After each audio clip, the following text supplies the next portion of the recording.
Disclaimer! The following episode contains spoilers for Black Panther. Don't go crying to your mum if we spoil it for you. You've been warned. Welcome to Podcapers, the official podcast of A Place to Hang Your Cape. And this week, welcome Capers, to the 50th episode of Podcapers! And in celebration of this momentous occasion, we're gonna talk about a good film! Hallelujah! Cue the music!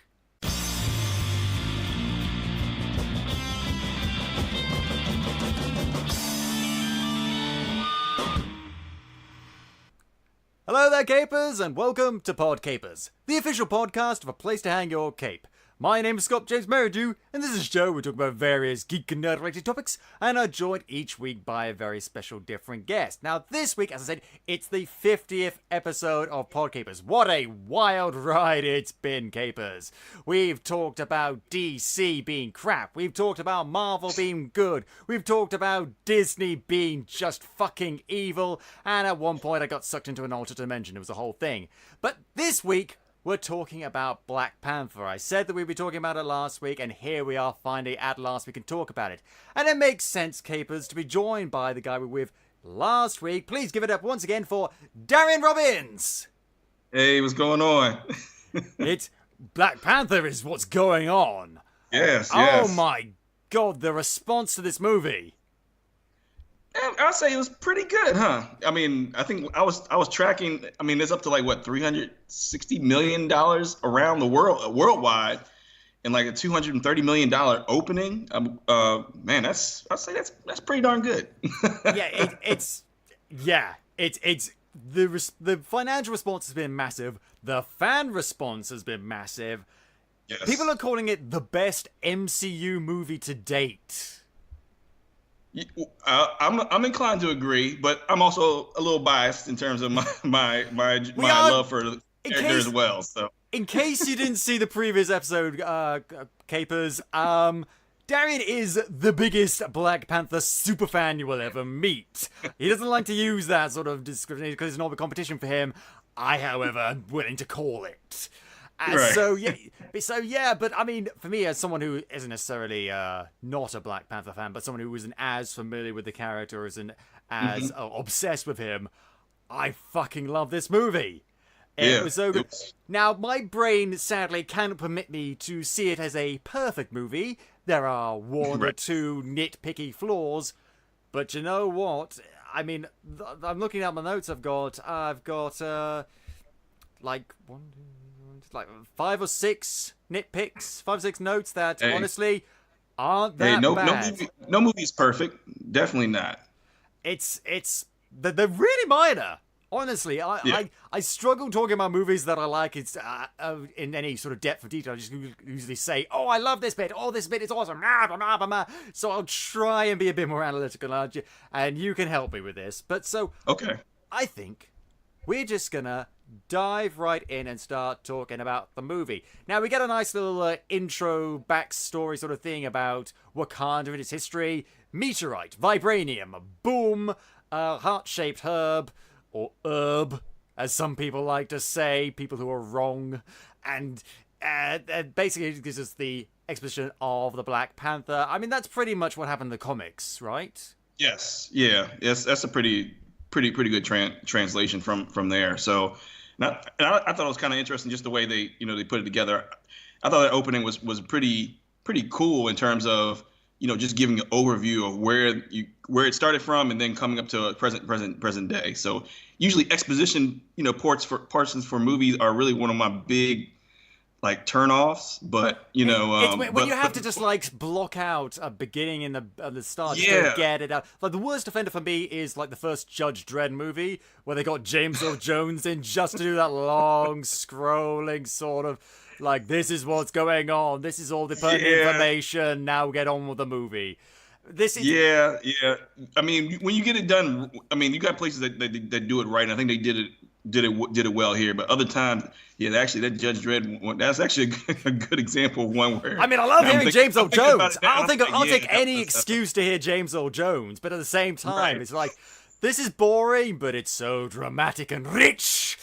But yeah. Yeah. But I mean, this intro, it's brief. It gives you just all the pertinent information, then sends you on the way. The biggest information you need to know is that all the tribes of Wakanda came together, except for the Jabari tribe.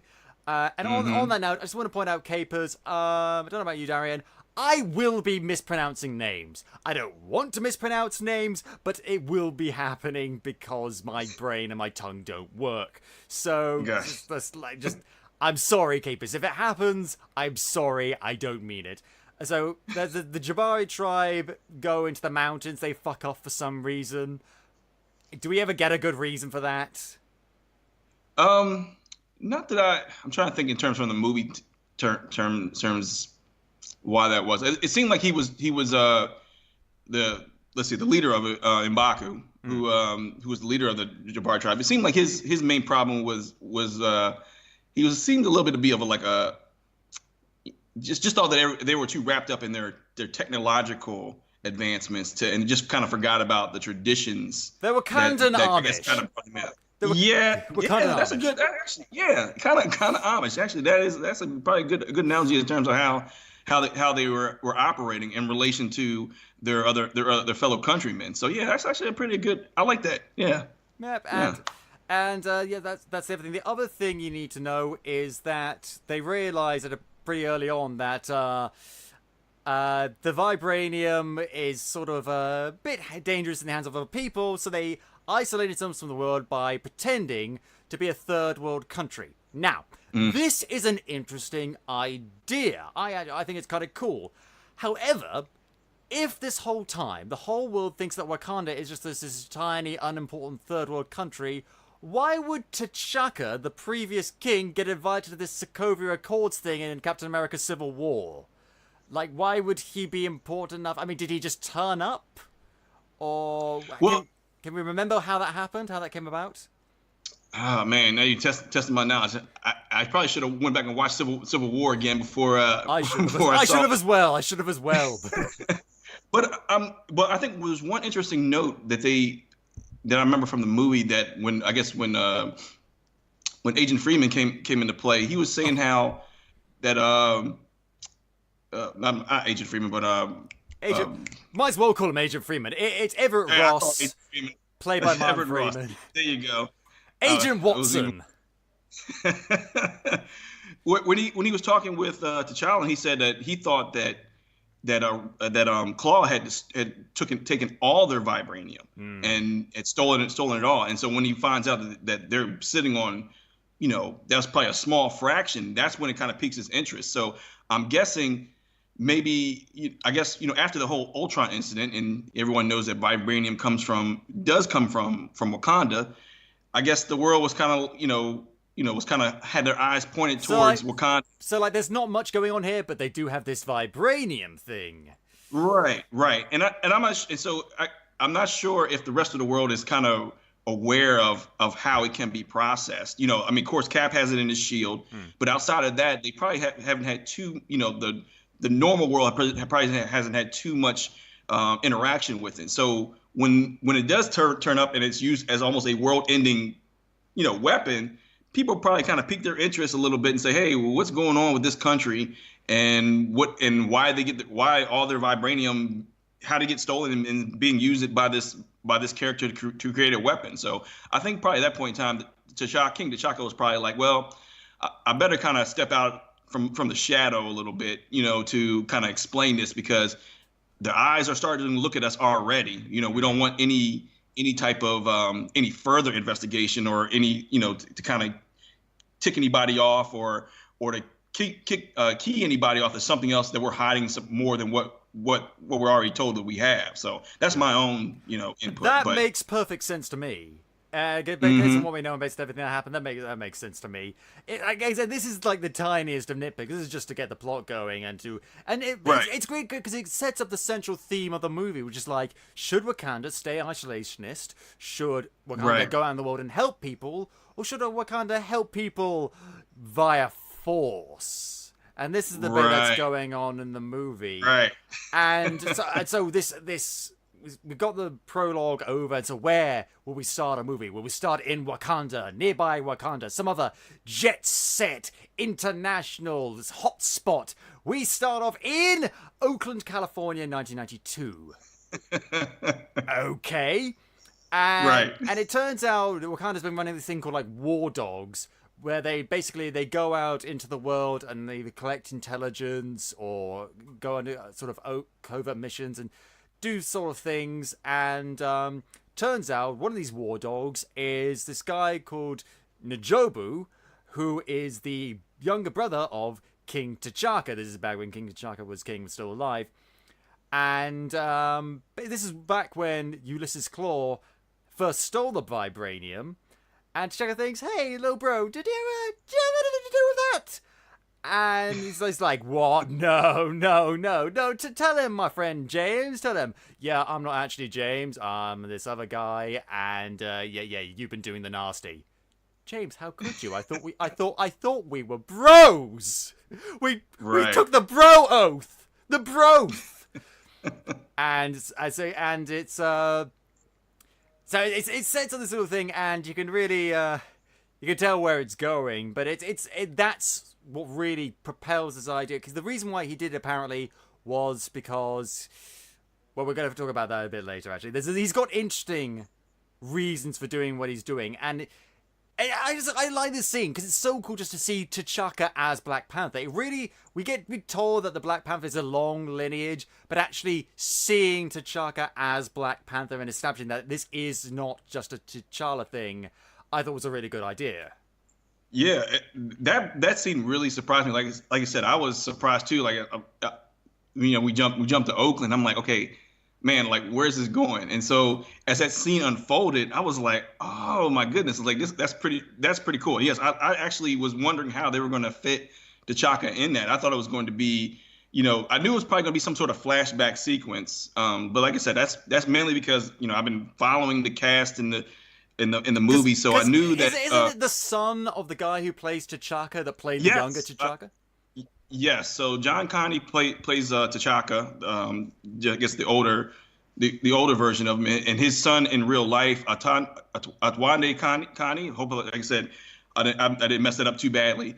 Plays his younger self. So and I thought he did a marvelous job. It was kind of weird to see. I was like, man, he flashed back to him. Next thing you know, he's got the costume on and everything. I'm like, oh my gosh. So and it's a slightly different costume as well. Yes, yeah, definitely slightly different costume, and it has its own. And I like how each of the seems like each of the Panthers have their own look to them. You know what I mean, in terms of their suit. So, and it gave it a little bit of a dated feel. You know what I'm saying? When you see, because he shows up with his own Dora Milaje, and their suits were a lot different. Bold ladies with spears just outside of his flat, just like hello. Right. But they look like they did show up out of the 80s, out of an 80s kind of like. They say, what was it like? There was like Grace Jones people outside the door. Right. That's the vibe I got too. That's what I was like. Oh, look at that. So that whole scene when they explaining that, and then I have an older brother, so when that scene came into play, it was like one of those things. I remember one of the things it did for me. I was like, this looks like. Okay, when I found out, they're brothers, I was like, oh, he's not here for the older brother's not here, is not talking to his younger brother for just out of love. It's like something's going on, like something about that. I was just popping in. I'm just seeing how you were doing. How are you doing? It's like something's about to go down. That was the thing that I could you could kind of read in the tension of the actors' faces. It's Sterling K. Brown who plays N'Jobu. Have you? Oh man, because he's in This Is Us. Are you watching that? I'm not, but that's not because I'm. Listen, you're a busy man. You're a busy man. I'm a busy man, but no, Sterling. But I also know, but I've seen Sterling K. Brown in a couple of things. He's a remarkable actor, and like the things I've heard about, I'm usually not the type of person who likes to watch TV and have to cry every week. So, from what I understand about This Is Us, that it's so good and so compelling with not just Sterling, but all the actors in general and the storyline that you basically had to need to watch with a box of Kleenex. So I've just started season 2, so I can confirm this is the case. I mean, I don't cry because I'm dead inside in English, but yeah, if I were not dead inside and were not English, then I would be crying, especially because he's very good in it, and it's a very good show, and I'm glad they got him. You know what? I love all the actors in this, even the ones I wasn't aware of, or the ones I have been aware of for 30 years. We're talking about as we go on, but it's such a good cast, because that's the great thing I love about the MCU. There's always a good cast. Yeah, and that's 99% of the time. 99% of the time. We don't talk about the Doctor Strange casting thing. We don't. Oh God! What were they? No. Sticking to this. We'll stick in this one.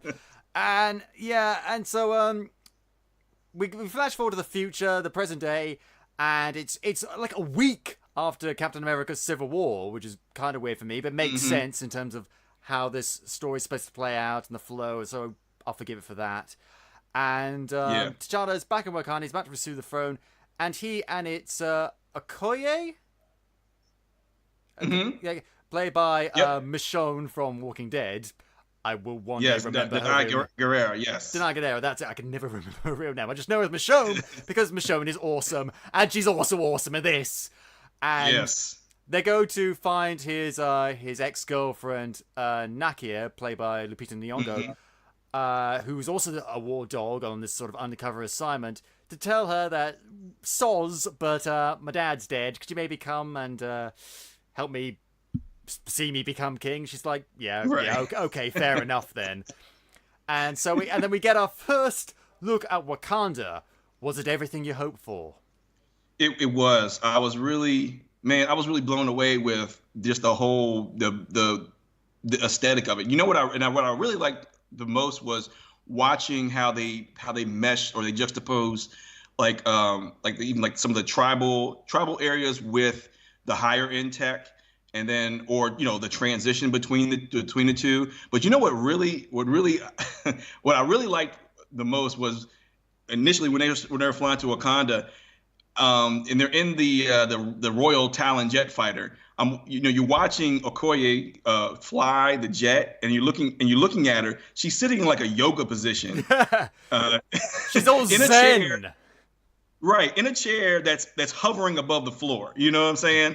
And so, I like that little detail. I like stuff like that, where that whole visual, and they're, of course, obviously, they're not like even fazed by that. It's not like it was something that was like, hey, let me do some cool little trick to let you know that this is a super advanced high-end tech machine, or just the layout. They were just very, very casually going about what they normally do. It's a day for them. It's just a day.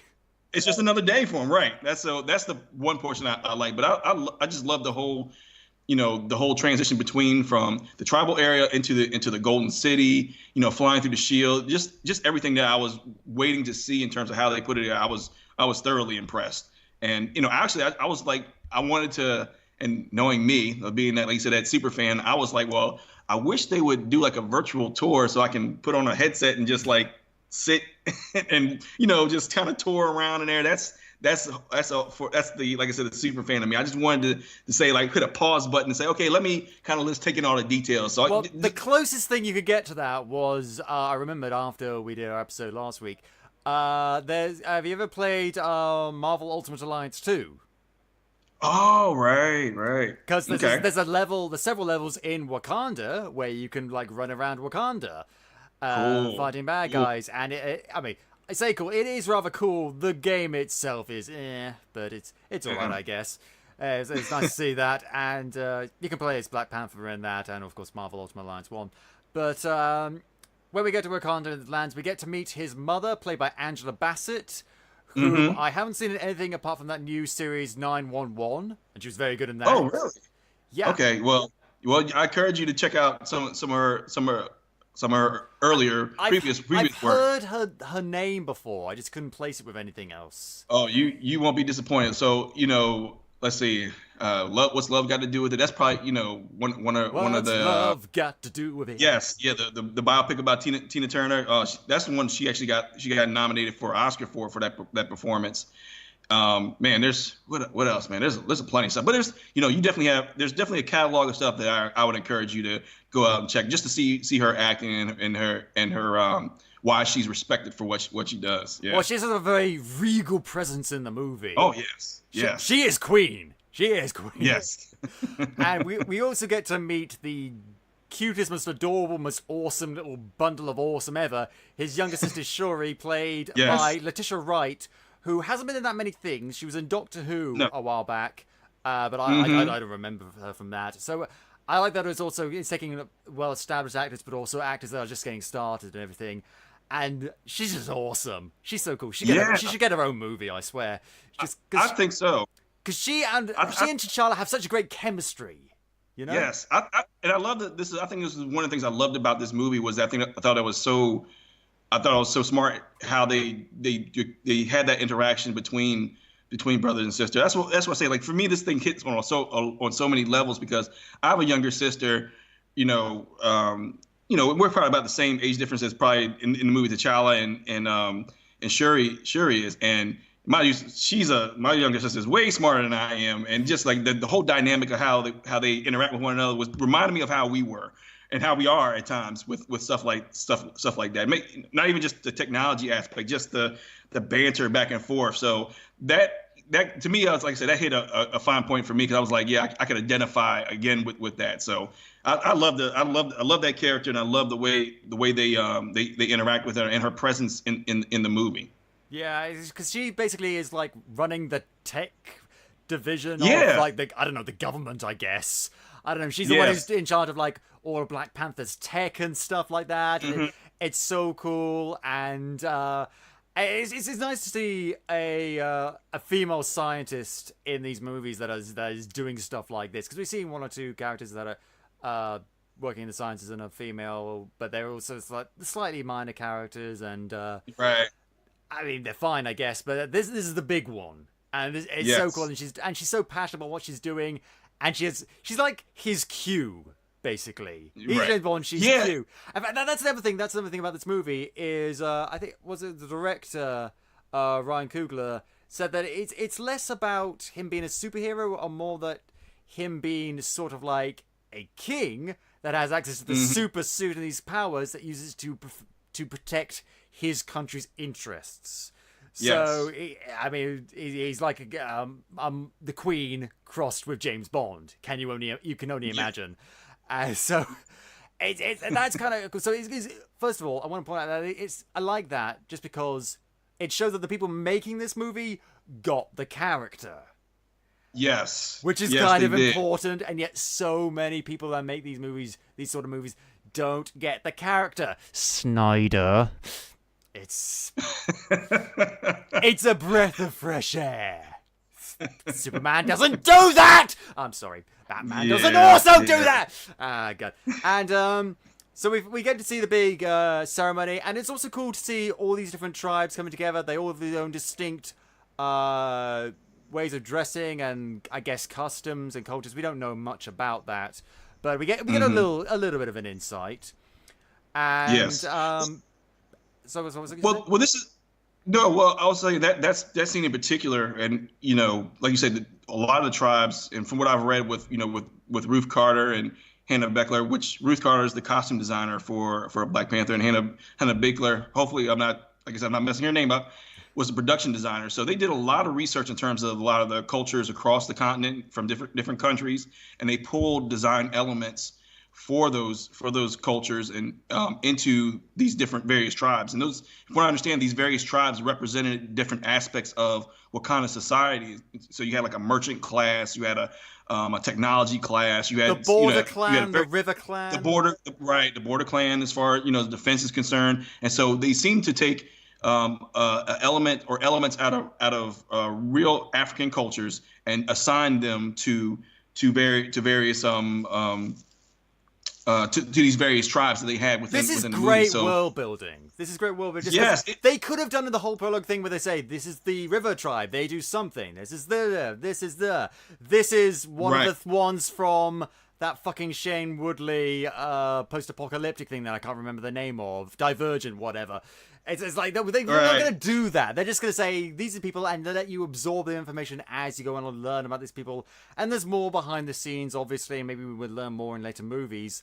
But it's just like, it's just there, and it informs the world, but it's subtle. And it works. It's subtle. It's subtle, but it's also overt too. You know, and when I say overt, it's the visual. The overt part is visual for me, is because I'm looking at these designs and I'm like, okay, I've never really seen anything like this on screen in terms of, definitely not in the MCU. But I haven't personally seen too many things on screen. So for me, I'm being an artist, I'm always like, I'm looking at stuff and I'm like, okay, well, I'm gonna do some research outside to see, just see how they came up with this look. That in addition to that, I've been following the movie and looking at or listening to watching interviews that Hannah and Ruth have been doing, and I'm picking up elements of what they did to be able to, like you said, to work with Coogler to create this world, to give it so much richness and depth that one, it can hopefully, like you said, spawn other movies in this in this universe, but also maybe have more spin-off material that you can kind of look into and just get a better understanding of what shapes this world around them. Yeah, because I think it's great, and I like the way you say like subtle but overt. That's a phrase I also really like as well, just because it means like it's there, but it's in your face and you can absorb it, and it gives it depth. It gives it depth, but it's not forced. And we get even more sort of inference of how this sort of thing works when the Jabari tribe come back and they're making lots of very threatening noises. Because at the ceremony, what happens is people can challenge him or choose not to challenge him for the crown. Again, I would like to see the Queen handle something like that. Just like Ronda Rousey walks and saying, "I'm challenging you, Lizzie, for the throne." It's like, oh dear. I don't think I can win this, sorry. And and all the other tribes just say, no, we're not going to fight you for this. And then M'Baku comes in and says, oh, I'm having that crown. I'm doing this. And they get in the fight, and it's a cool fight because T'Challa gets his Black Panther powers stripped away, and by Zuri, who's played by Forrest Whitaker, who I like to see in anything, so it's cool to see him like doing that. Yeah. Good to see him doing that when he's a character that he obviously really likes. And we actually get a lot more background on him. Saul Guerra, or whatever his name was from fucking Rogue One, is there. And it's good to see that. T'Challa fights M'Baku, and there's two ways that someone can win. Either the other person yields or the other person dies.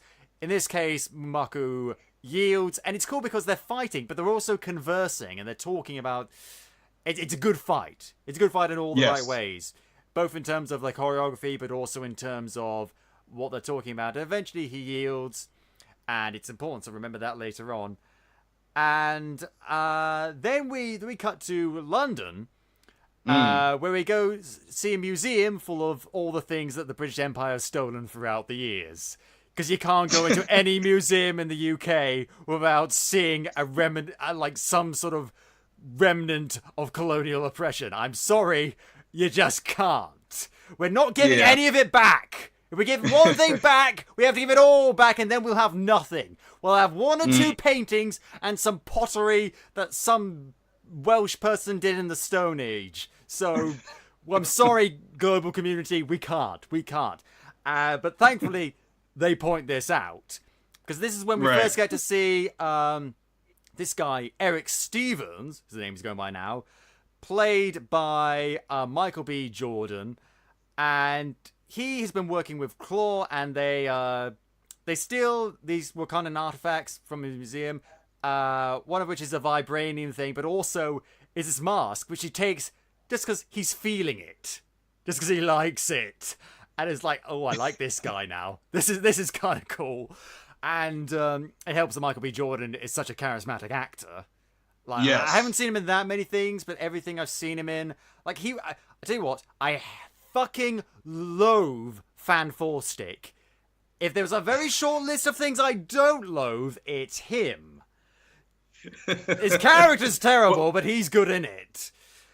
Yeah. Well, like I said, when you get a chance, he's got a good list of stuff that he's been in as well. So I saw him in Chronicle. Aside from Fantastic Four, that movie, I wasn't happy with that either. But Creed, definitely check that out. He's 2 for 3 in terms of superhero movies. Chronicle, good. This movie, good. Fan Four Stick, not so much. But Creed, I haven't seen. I know he worked with Ryan Coogler on Creed and was it Fruitvale Station? Yes. That's another good one too. Yes. Yeah. He's also a favorite. Was a character in one of my favorite TV series. It's called The Wire. He played a character in the first season of that. I've seen the first season of The Wire, at least most of it, but I don't remember him from that. But it's been a while, obviously. So yes, but I need to catch up on my HBO. I'm sorry. But it's great they got so many good talent. It's good because apparently Ryan Coogler pushed to get people that he's collaborated with before in the movie because the MCU movies tend to be very in-house and very isolated. So it's good that he got other people that he's worked with and then he knows can do good jobs in the movie. So I'm really pleased about that. That's Me good. too. And I'm hoping that he had a list of people that he wanted to, obviously maybe he wanted to work with at some point in time, and Disney was like, okay, how much do you need? We can get them. Whoever you want, we can get. How much do you want? No. I've got my own list. Thank you very much. But so T'Challa learns that Claw is going to sell the vibranium in this casino in South Korea, and then we find out that Wakabi, played by Daniel... What's Kalea, I believe. Kalea. I always knew Kalea.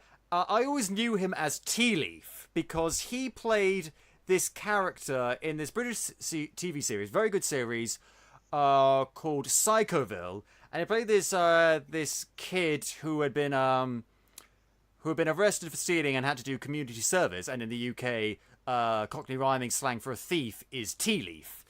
And so he get called this by the guy he was working for, this sort of this rich eccentric businessman he's working for that had an obsession with collecting all the Beanie Babies in the world. It's a very strange series, but he was very good in it. I remembered him very distinctly from that. And then after that, he was in the Johnny English sequel with Rowan Atkinson, where he played a young agent. He was very good in that as well. I remember that guy. He's so cool. And then, of course, he was in Get Out. Yes.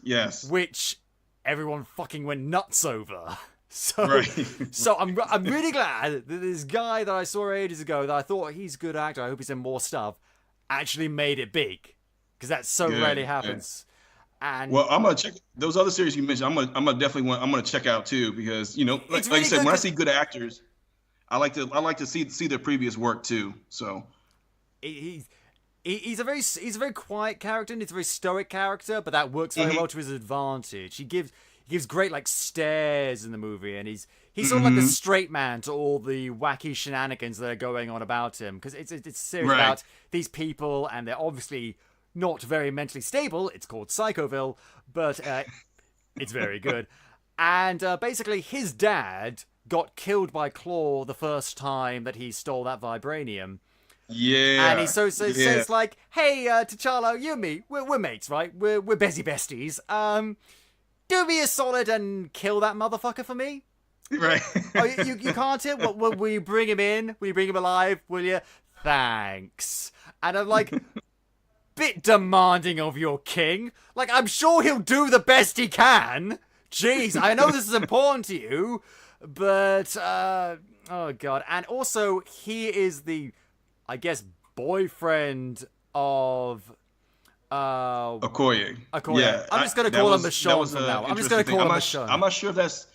I'm trying to remember if that was something from the they pulled it from the comics, but I thought that was an interesting relationship that they put together. That's the thing. See, here comes my second nitpick. right. They have a romance. They have a message between Okoye and Wakabi, and she's like, "Hello, my king. Hello, my love." And that's the only indication we get that they have a romance up to that point. They don't ever talk. They get like 2 scenes together in the whole movie.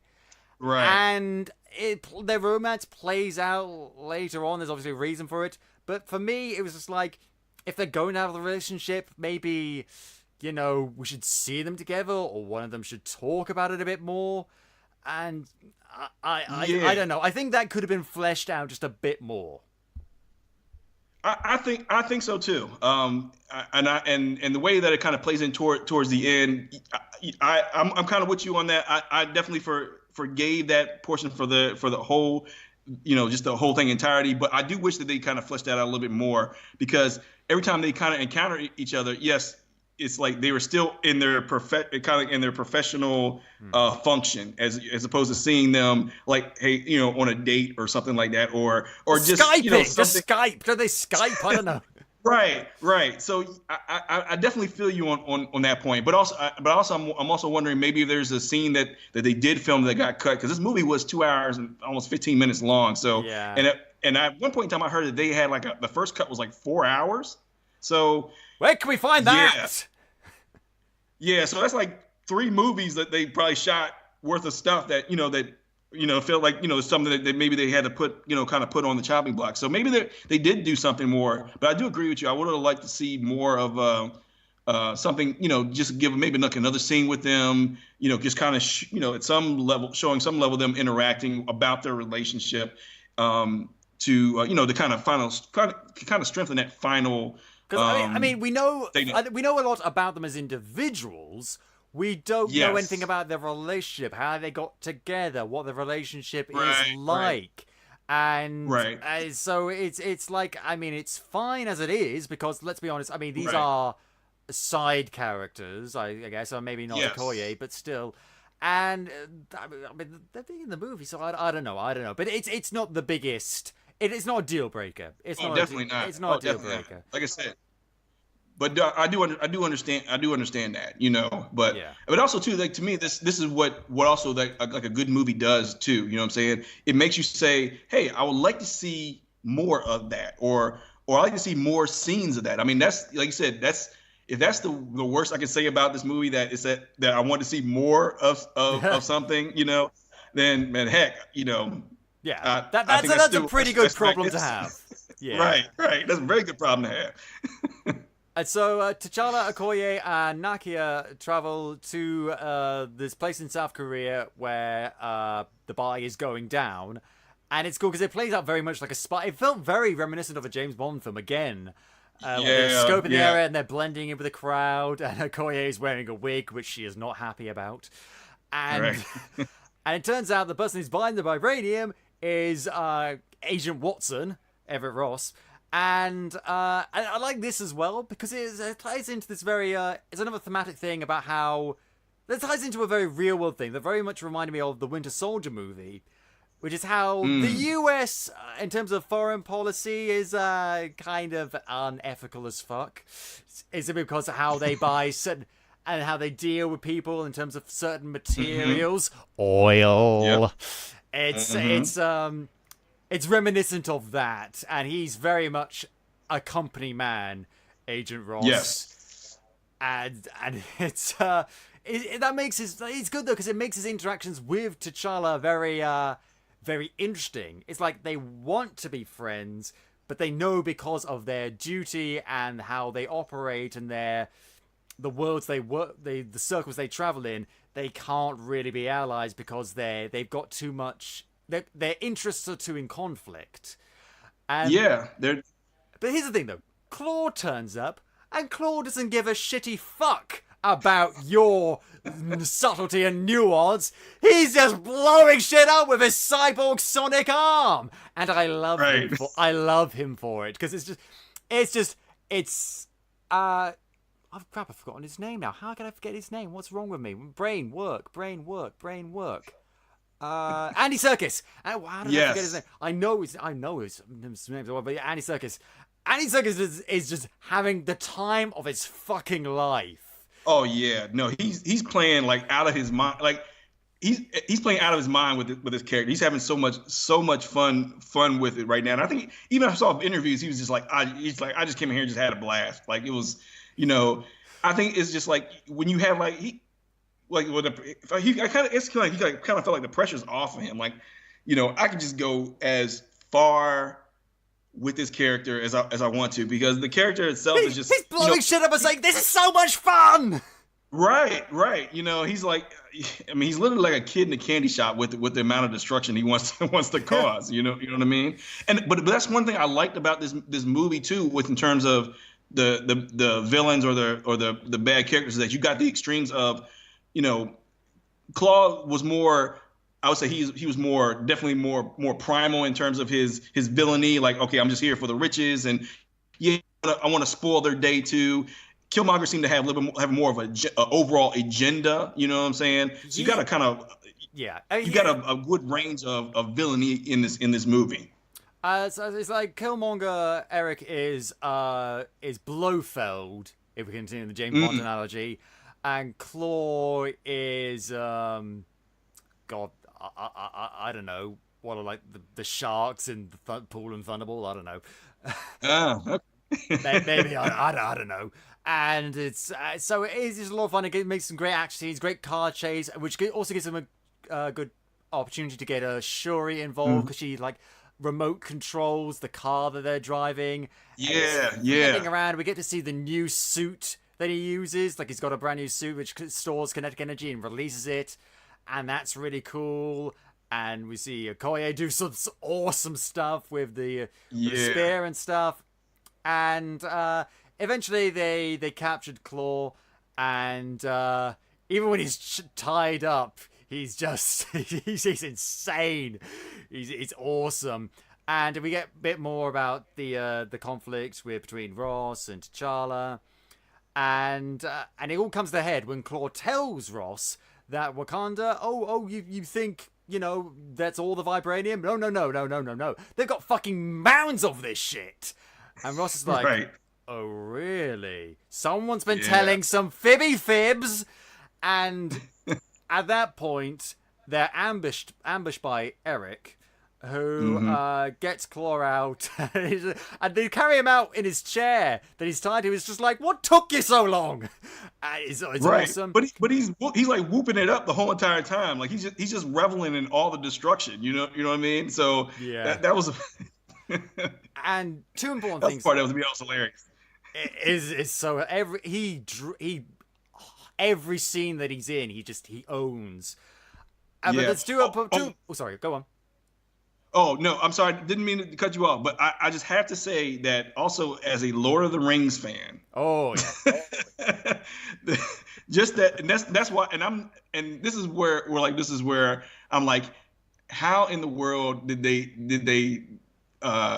the movie gods must have like, just like say, okay, we're gonna formulate this plot to get these guys together again in another aspect on two sides of a issue, and have them interact. You had that's the part of me. I was like looking at that. I was like, there's Smeagol and there's. The thing about Andy Serkis is he is a phenomenal. I think he's one of the best actors working in the industry. Oh no, right no, now. without a doubt. Because I mean, with Lord of the Rings, with stuff like this, with the slightly more serious, dramatic indie stuff he's done, but also stuff like Planet of the Apes, all those new movies that he did. Not just in terms of physicality, but his performance, his voice, everything. I mean, he's just fucking genius, and I think it's because he loves what he does. I really think that is. I don't know that much about him outside of his work. Oh, I'm sorry. Go ahead. No. That's it. I was done. I was just saying, like, I'm with you. I like seeing him on screen, whether it's his own in his own natural self in terms of acting, or like you said, being the engine for characters on screen, like you said, like we were saying in Lord of the Rings, or Smeagol, or in Planet of the Apes. I mean, he just, like I said, he's able to. I mean, I'm not sure something he can't do as far as acting and theatrics are concerned. He's pretty amazing. Mean, I wouldn't put anything past him. He's got the range. Right. So, but two important things happen in this scene.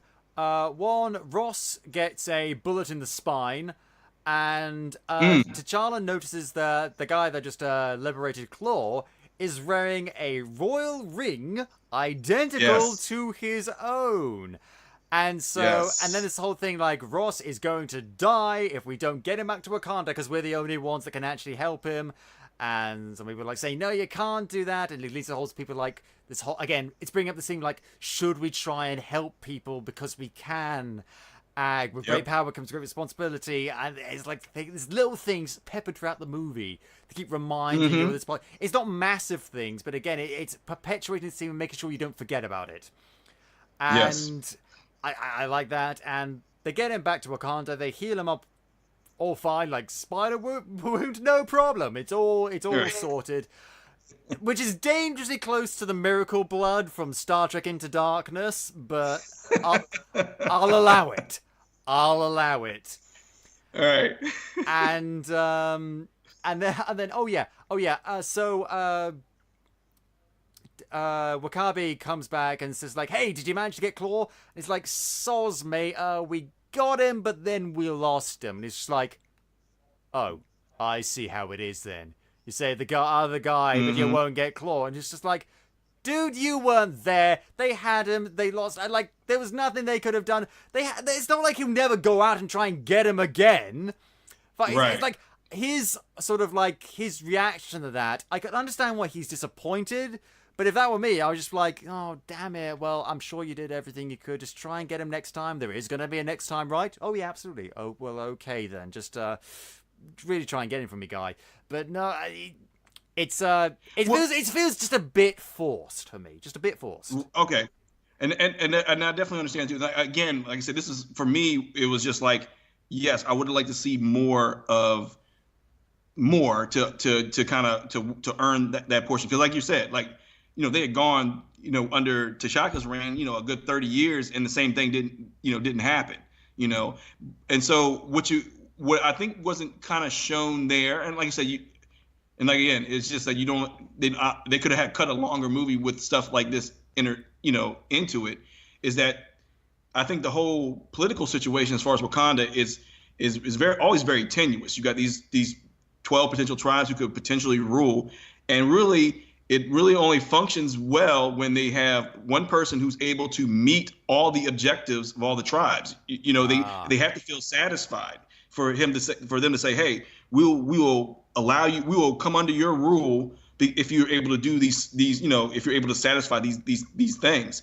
And so, see, for me, though, see, living under the British government, I'm used to disappointment. So, you know, I've got accustomed to being let down. So maybe the pardons aren't as much.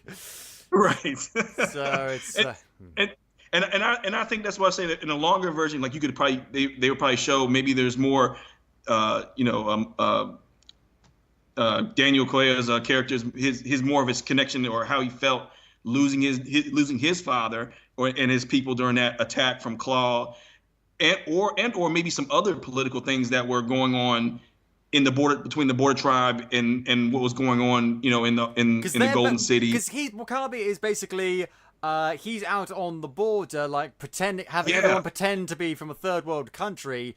Exactly, and basically guarding everything. So that's a big responsibility, and it's not. It doesn't look that glamorous. Let me put it that way. Right, and so you would think there had to be some sort of tension within that, saying that, you know, we're making these sacrifices out here. The least that you could do is just honor this one thing, you know, one thing for me. Like you got to go get them, because I guess they spent so many years of not having Claw elude them.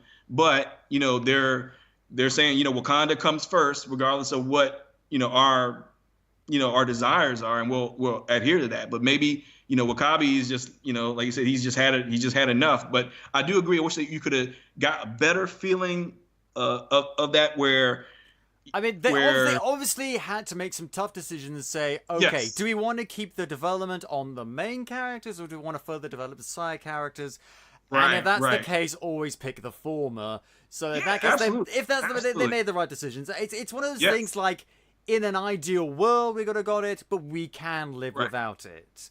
Or a Netflix series. Or you know. I fucking watched that, damn.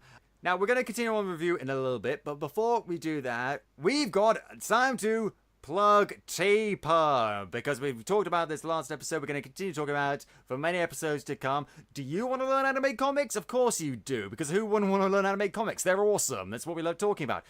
But if you're looking for help to get you started, what you really need is a course taught by one of the best in the biz. And that person is Neil Gibson, editor and head writer at TPub Comics. He's brought you titles like Twisted Dark, Tabitha, and Theatrics. And he's doing a free webinar for anyone who wants to learn the TPub method for making comics. If you like the webinar, you can sign on to his web course and use the code CAPE, all caps, CAPE, Charlie Alpha Papo Echo, to get a 5% discount. What a bargain! You'll learn everything from how to write a comic script all the way through to how to market your final product. So even if you can't draw, this course will help you break into the industry. So sign up for the webinar at tpub.co.uk/free webinar. They will include a link in the show notes. And remember to use the code CAPE if you sign up for the course for a 5% discount. And back to the show. Now, what we're talking about is... And then T'Challa basically, after seeing the ring, goes to Forrest Whitaker and says, okay, what's going on here? Is this like a Mufasa Scars type scenario? What's going on?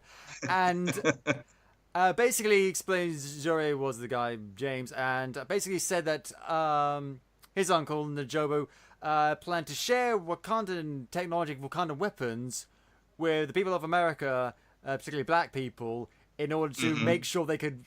Because, I mean, like, the early 90s, Oakland, I'm not an expert, I'm guessing it wasn't that great. So obviously he wants to help liberate the oppressors, and it's tying to this theme of, do we help people? Do we arm people? Are we, creating a whole one world government with Wakanda at the head? And it's so cool to see, what's his name? Spencer K. Brown. Just because doing that, because he goes through all the emotion. He goes through like, hey, I'm being really friendly, to, hey, this is a really big deal. We need to help these people. And then one thing leads to another. And basically, T'Chaka apparently was forced to kill him by like sinking his claws into his heart. Yeah. And it's really, really sad. He basically tells him, like, you will tell no one about it. Right. Only it turns out later on, Juri explains to T'Challa, Najoba had a kid that they left behind. That was and we see at the beginning of the movie, we saw these bunch of kids playing basketball outside the building. We see them. One of them sees like the Wakandan ship fly off, and it turns out that's his kid, and his dad died. They just left him there. And then Ross wakes up and gives a bit more backstory. Turns out Eric will grow into become like a black ops soldier, earning the nickname. I don't know if it's a nickname or his actual name, like Killmonger. Right. And he basically disabled governments and took down whole countries and performed like huge wet work things. Like, he is fucking scary, and he's coming after them. And then we see Killmonger, as he shall now be known, going back with Claw to this plane with his girlfriend, who's part of their gang, I guess.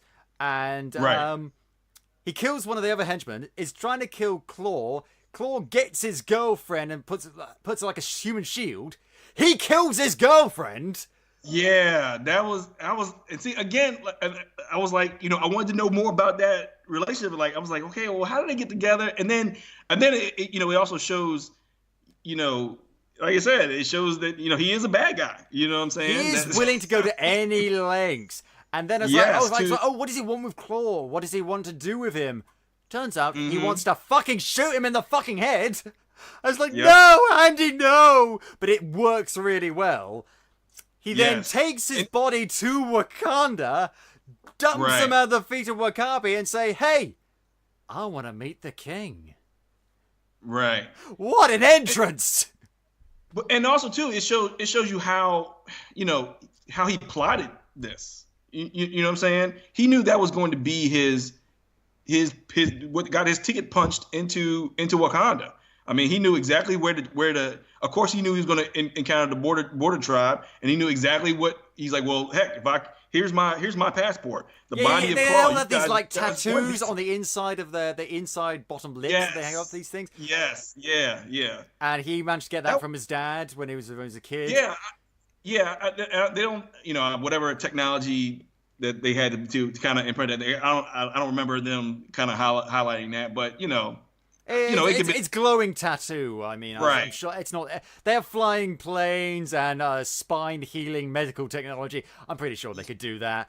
And right. That's no problem. And then he basically charges into the throne room like a boss and says, "Hey, remember me?" And this is another issue that I have with the movie. And Eric turns up to the council in front of T'Chaka, his mum, and all like the tribal elders and stuff like that, the tribal council people. And at this point, T'Challa has got everything that he needs from Forrest Whitaker.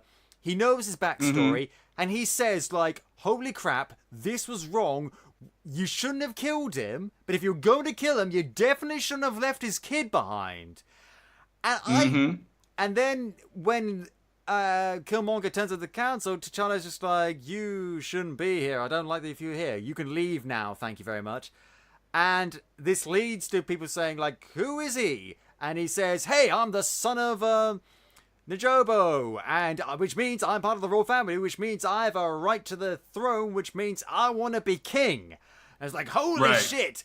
And it's really cool, and it's really dramatic. I feel like this could have been avoided if the scene had played out like, "Hey, T'Challa, I want to war with you. Oh my god, you're Eric. Oh, I'm so glad to see you. I just found out about you and your dad. I am so sorry for what my dad did. You have to understand, if I'd have known about you, I'd have brought you here years ago. I don't care. I'm not happy with the fact that you've been stealing Wakanda artifacts and fighting me and killing people and stuff like that, but you know what? I'm calling blank slate right here. You want to be part of the family? Okay. Yeah, okay. I think that would have played a lot better. That's how it should have ended. Then roll credits. Go ahead and roll credits. We're done here. Because T'Challa clearly sympathizes with him and clearly thinks his father's wrong, and then basically says pushes him away, leading him to calling him out. And that maybe could have played a bit differently. Maybe Killmonger could have said, "No, I don't care. I lived my whole life in exile. Your dad killed my dad. We're doing this." And but basically he challenges him to the combat. Same thing again. And they both fight. T'Challa gets his powers taken away. During the fight, Shuri tries to stop the whole thing. It's like, "No, this is wrong. You can't do this." He fucking kills Forrest Whitaker. No! Right. This is like, "Sorry, James, if that is your real name," which I know it's not, "Stab." And it's just like, oh shit, well surely that means he's disqualified, but I guess not.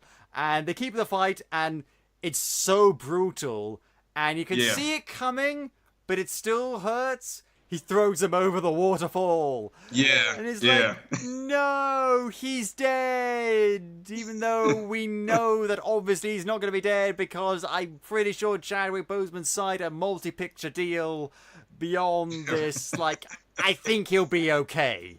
I'm willing to bet that he'll be okay. But it's still pretty brutal. And he basically, now he's king. He gets the heart-shaped herb, so he gets the Black Panther powers.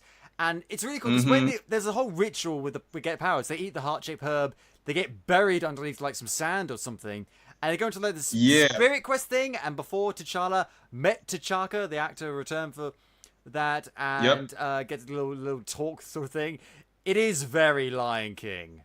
So I keep making very Lion King, but also too, it is kind of also from the comics, because in the comics, Black Panther has that ability to kind of summon the previous kings in terms of consulting with them about their knowledge in terms of solving situations. So there's a couple of scenes I remember from various comic books where he's holding court on this spiritual plane with some of the elders. And so I was glad that made it in there somehow. But also too, it also gave those scenes to me, I think I was saying my line before, Disney is going to Disney, you know what I'm saying? And I'm not totally mad with that, because I thought those scenes where, when they were talking with their fathers, they were very to me they were very touching. And it was very touching when T'Challa did it.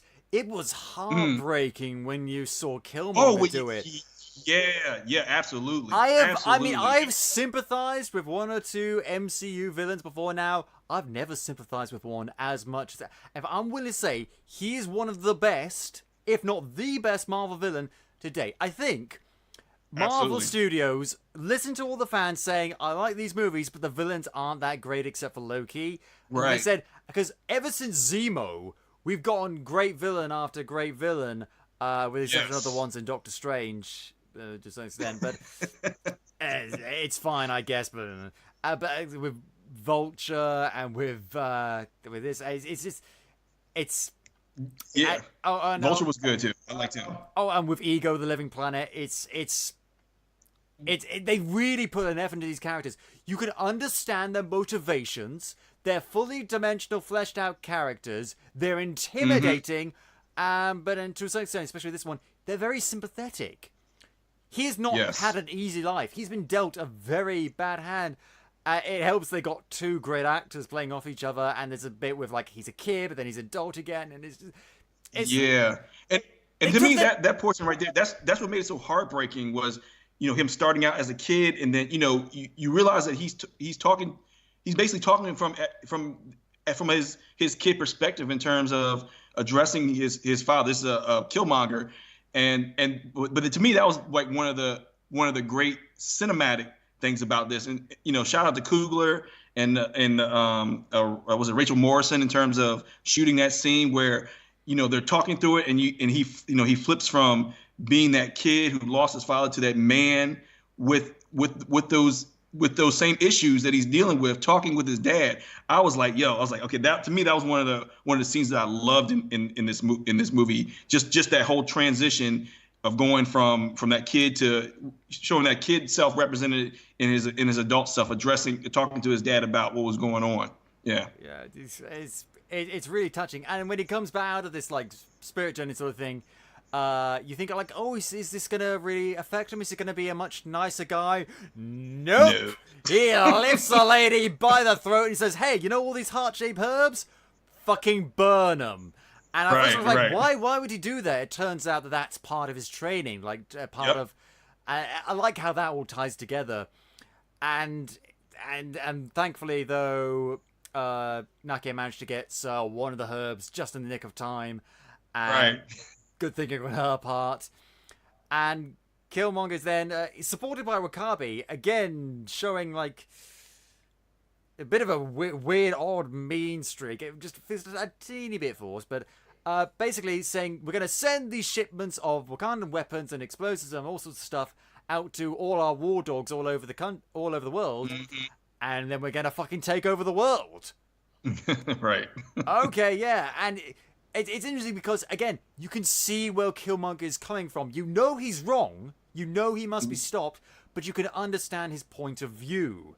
Which is how you write any good. Doesn't matter whether it's a superhero movie or a contemporary slice of life drama, whatever it is. If you could understand where your antagonist is coming from, that is just good writing. Yeah. And even if you don't agree with them, you don't have to agree with them, but you understand completely where they're coming from, and yes, absolutely, it elevates them above the rank and file. I mean, Justice League, for example, I don't care what the fucking Steppenwolf plan was. I don't barely remember his plan. Was it take over the Earth? I guess. Okay, well, same plan, actually, so taking over the Earth. But such a drastic difference in terms of how they're going to do it and why they're doing it and all sorts of things. And the fact that, Michael B. Jordan is a real person and not some CGI monstrosity. So that is just much better. But meanwhile, Nakia, Shuri, the Queen Mom, and Ross are fleeing into the mountains to the Jabari tribe to get their help because they're the only help they can get.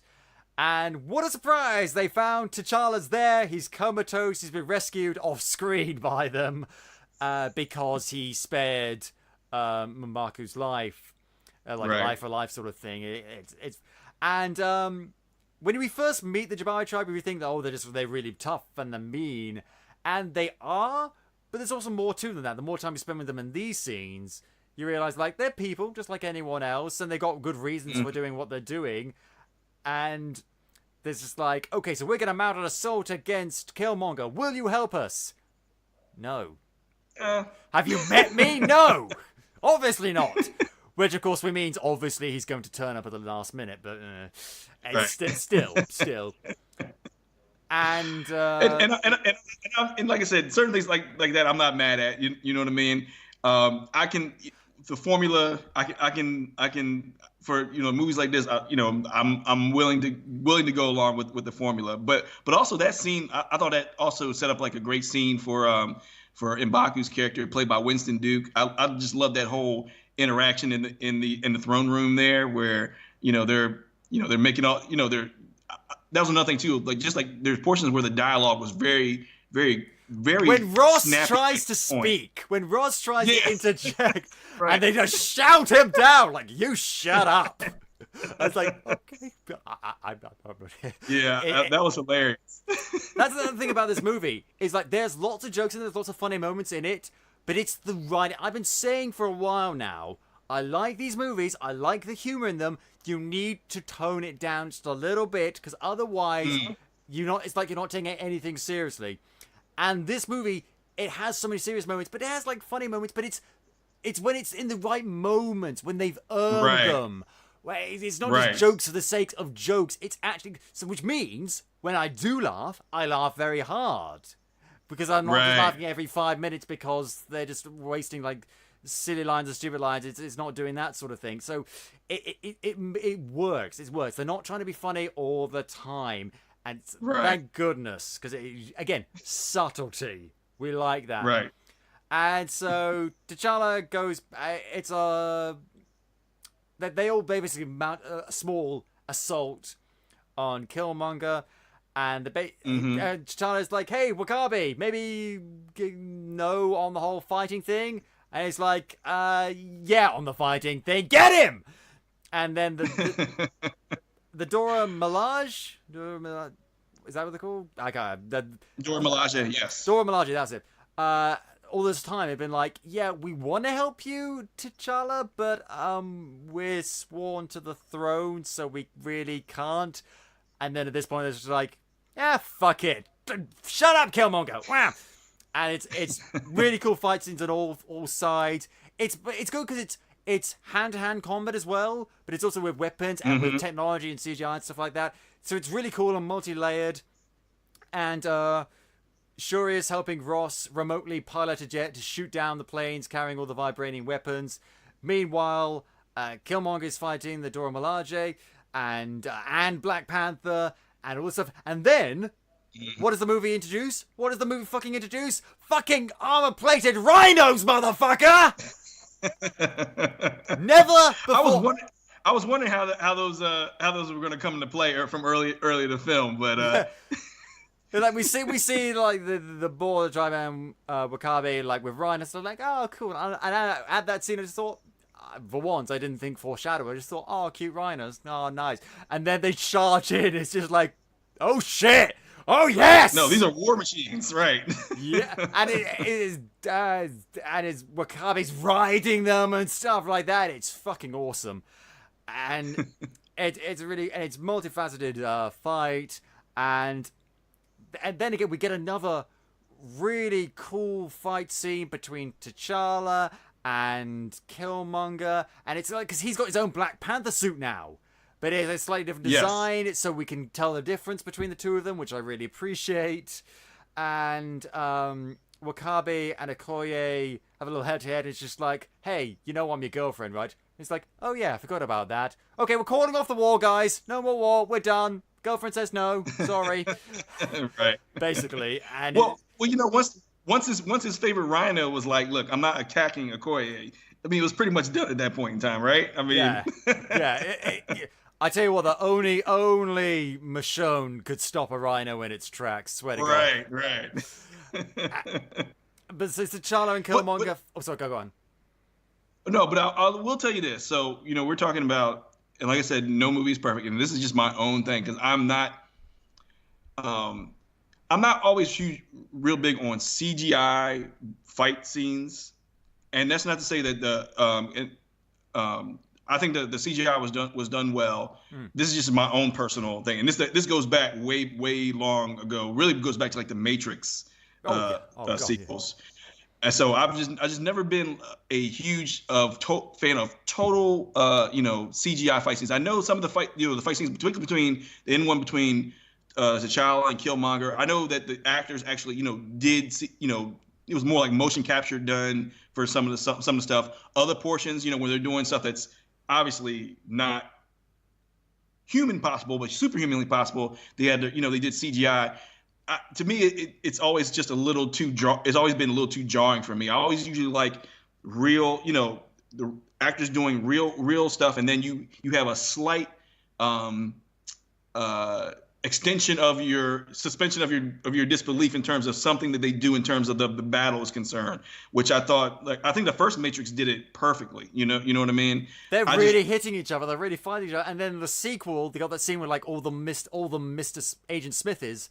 And it looks like a video game cutscene. It does, and and to me, like I'm just not a huge fan of it. I mean, I know it's necessary because it's a Marvel movie and that kind of stuff. Like I said, I'm not. For me, it's a very small nitpick, and it's not. And I'm not saying anything about the quality of CGI. I thought everything the people who do this stuff are very talented and know what they're doing. It's just for me, that's my. It looks I think good, that's my but they could have found a way to do it practically.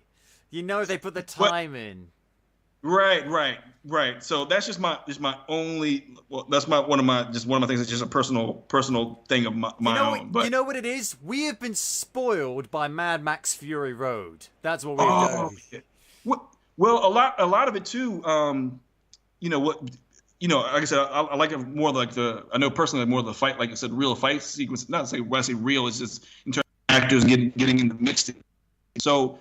From what I've understood is that the guy who trained or did the martial arts training for Chadwick Boseman is a guy named Maurice Crump, and so he, from what I understand, what I've been reading around, he helped kind of choreograph a lot of the ritual fighting sequences that you see in the movie, and what I've also learned is that he was a protege of a guy named Panay Ridikra, who's one of the guys who's responsible for the Ong Bak. I've heard of those. I've heard it because I was into wuxia movies for a while, martial arts movies for a while. So I've heard of Ong Bak. I don't think I've actually seen it. It was a Thai movie. Was it a Thailand movie? Yes. And but the hallmark of those movies is that you have like someone like Tony Jaa, who's very talented martial artist. That's the guy who did the Raid. He did the Raid. Was it? Yes, yeah. That's part of it too. And then so the Protector 2.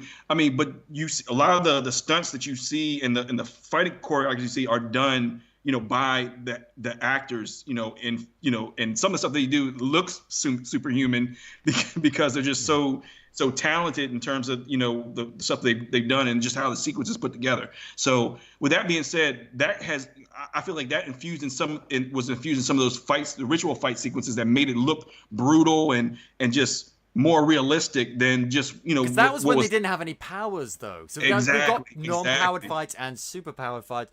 So it's a good mix, and it's right. A fairly interesting backdrop because they're basically in the vibranium mines with all these like maglev trains. Right. And basically this disrupts their suits. Yes. Which means that they have like little patches going in them, which I guess I mean on the one hand it's not really what could defeat them, but at the same time, like, I wouldn't really want a suit that could be defeated by me throwing a magnet at it. Right. But that's an oversimplification, I know. Right. And but it did it did give a pretty okay. I know I kind of dumped on Phantom Menace before in our last podcast. Oh, you can dump on Phantom Menace as much as you well, like on this show. I will give the one thing about Phantom Menace I did like was I did like the sequence, the fight sequence between Kenobi and Darth Maul. Just the portions where they kind of on a choreographical level. On a choreographed level. Yeah, well, I just like the sequence where they had the breaks in there and they're just kind of like brooding, looking at each other. And that fight sequence in the end kind of gave the same feel where every time a train would come past, they just had, there's a pause and they're just like, look, ready to amp him back up again. Yes, they talk, and I guess it gives them that opportunity to do that, to explain a little bit more. But I still like that sequence for some reason, even with all that. So yeah, I mean. Yeah, even with the CGI and stuff like that, it's still so cool, and then finally T'Challa just managed to get the upper hand, and he stabs him, and he's like, okay, you know what? We got medical things. We healed fucking Watson up fine. We can heal you too, and it's just like no. And there's this. We harken back to this bit earlier where he sort of spirit quested his dad. Spirit Skyped, if you will. Spirit Skype. And his dad talked about how he'd never see a Wakandan sunset again. T'Challa takes him up to, like, just outside this, underneath this big panther statue, and they see the sunset together. And it's a really quiet, emotional scene. And he's just like, we can heal you. And he's just like, no, because you know what? I'm not going to be in prison. I'm not going to be a slave. Bury me in the water along with my ancestors who knew that it was better to jump over the ship rather than be a slave. It takes his own knife out and then dies. It's like, I know he was a bad guy, but I'm sad. First Andy Serkis, now him. No. Yes. Death over bondage. That's that's the mantra. And that scene, like I said, I love that ending sequence, and also just the last.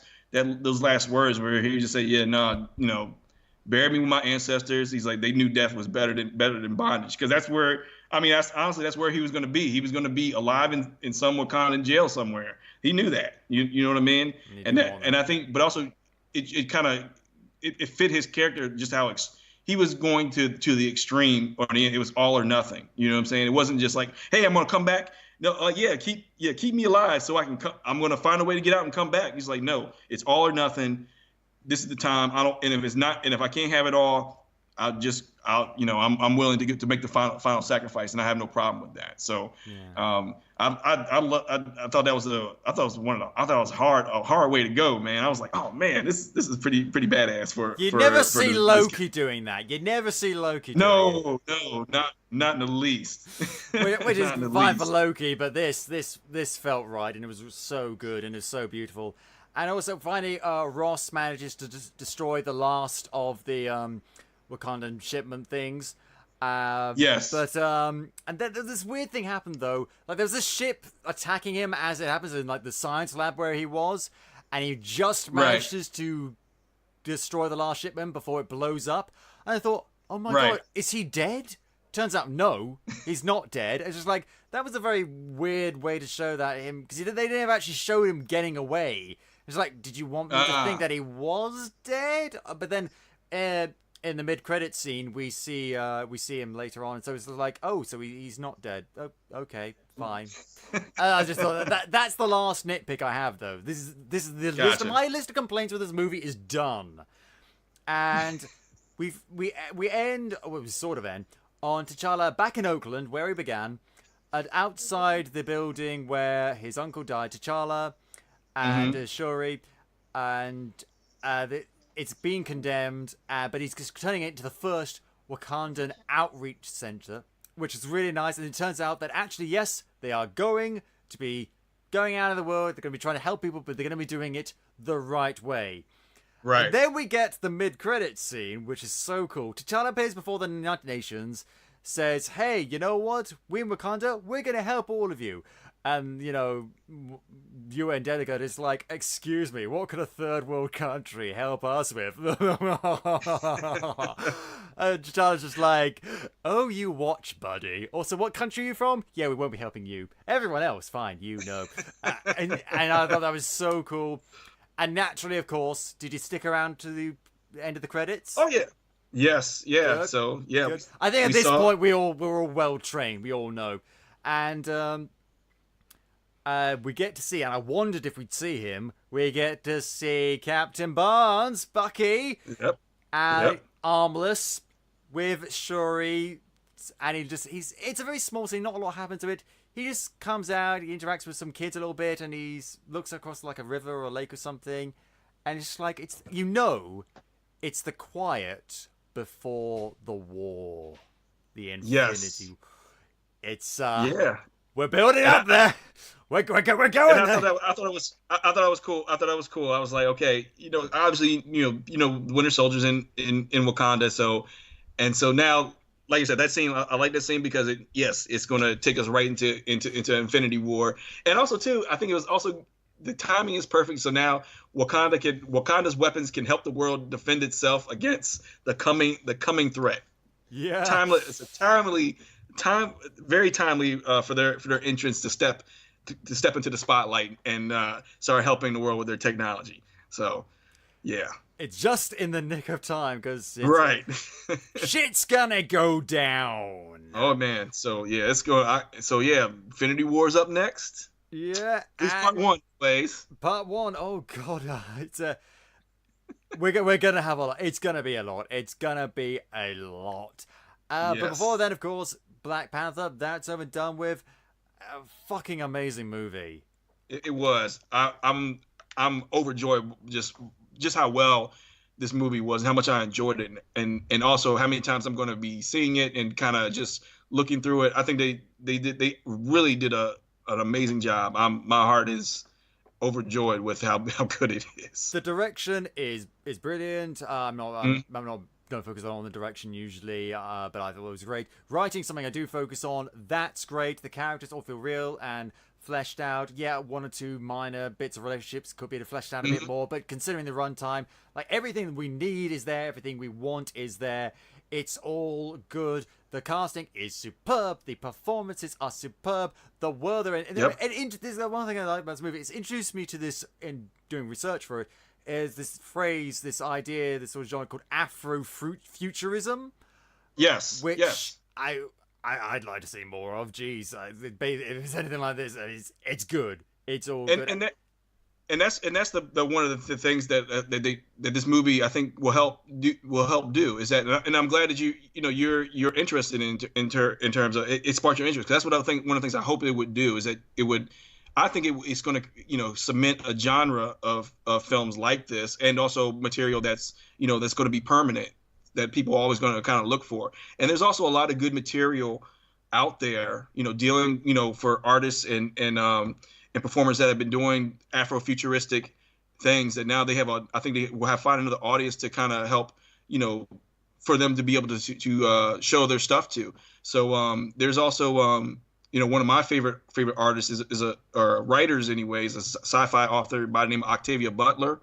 I've heard of her. Did she do? Yes. I think she did something with vampires. She did like a vampire novel at one point.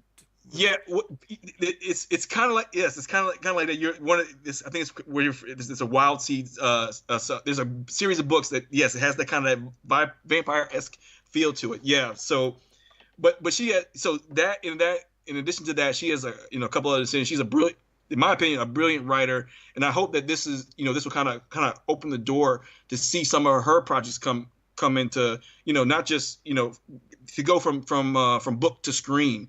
And for people to be able to enjoy. So I think that's something that's going to happen. Something serious as well, not like Homeboys in Space or definitely not. Crap. No, definitely not. Definitely not that. So so in addition to like her, there's other artists like that have serious works that I think would do well on screen or as a series or something along those lines, or just that people can see to get an idea in terms of what Afrofuturism or what's being defined as Afrofuturism is about.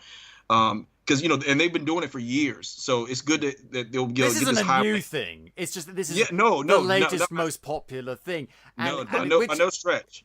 If it's going to be popular, I'm just glad it's good, because that makes it all the sweeter. Yes. And the response to this movie, not just the critics, but the audience, has been huge. It has broken several records in terms of like turnout and box office. Yes. What's it on Rotten Tomatoes? It's 97% on Rotten Tomatoes. Yeah, that's great. Which is damn good. In fact, The Dark Knight was 94%. Thereabouts. Wow. Really? So, fuck you, DC. Once again, Marvel on top! DC. They should have gave Nolan like $20 billion just to stay and really flesh out their universe for DC. I really think they should have. Maybe Nolan wouldn't have stayed, but I think that they kind of would have kept whatever direction he was trying to push. Better than it's. I like it's again. It's the MCU topping itself. Mm-hmm. They could at this point they don't have to try. They could have put it out and just say we're just going to make the bulb stand and we're flowing out because people will go and see our movies. But they keep pushing themselves and they keep trying new things and they keep giving more people different opportunities and representation. And it shows that they're not lazy.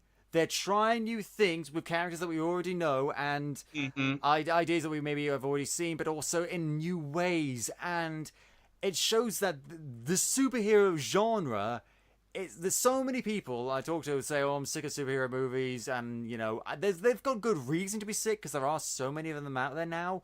Mm-hmm. But like with any genre, there's always going to be tons and tons of crap. People love Westerns, there's tons of crap Westerns. People love sci-fi, there's tons of crap sci-fi.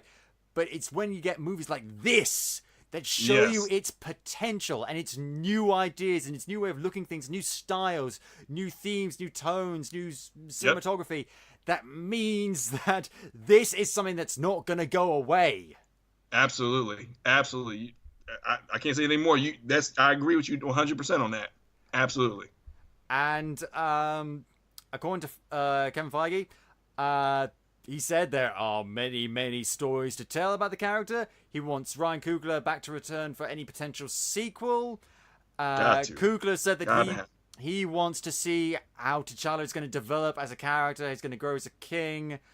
And because he's only just become king now. And what new threats will Wakanda face? Will we one day get a Netflix series? Will we get something else like that? Will there be a Black Panther cartoon? I don't know. All I know is, once again, thanks to Marvel and the MCU, the future is bright. So now, before we leave, Capers, just want to remind you, Leamington Comic Con, April 14th. You will find a link in the show notes. You can get tickets for Leamington Comic Con, and while you're there, you can check out a live recording of our podcast. No, not live recording. We're sending it out live. We're doing Podcapers right there. You can see me shouting a microphone in all my glory. You can see me actually wear these red and blue 3D glasses in person. You lucky sods. Go get your tickets, come, and we'll have a great time. April 14th, Leamington Comic Con. Now, thank you. On that note, we're going to end there. Thank you very much to Darian for joining us today once again. Oh, thank you. And congratulations on 50 episodes, man. That's a big feat. Thank you so much. It's been a marvelous, marvelous ride. And if you enjoyed the ride so far, Capers, please tell your friends, shout it from the rooftops. If you haven't already, go back and listen to some of our other super episodes, like our 49th episode where we have Darian talking about all the amazing fan art he's done for Black Panther and all the amazing things he's done. It's really awesome. And you can listen to the show on iTunes, Podbean, YouTube, or at podcapers.com. We've got a Patreon. Check out the rewards, patreon.com/AP2HYC. If you want to get in touch with us, suggest show topics, or maybe want to come on the show yourself, you can find us on Facebook, Twitter, and Instagram at AP2HYC. Also, I've got a new email now, so if you want to get in touch with us, if you want to suggest show topics, or maybe contact with me for any ideas, if you want to come on the show, we can email us at podcapers@ap2hyc.com. Thank you very much to Dan Harris for our logo, the lovely microphone, the red and blue 3D glasses. Those are mine. And thank you for listening for 50 episodes. Here's to 50 more. This has been Podcapers, the official podcast of A Place to Hang Your Cape. Cue the music!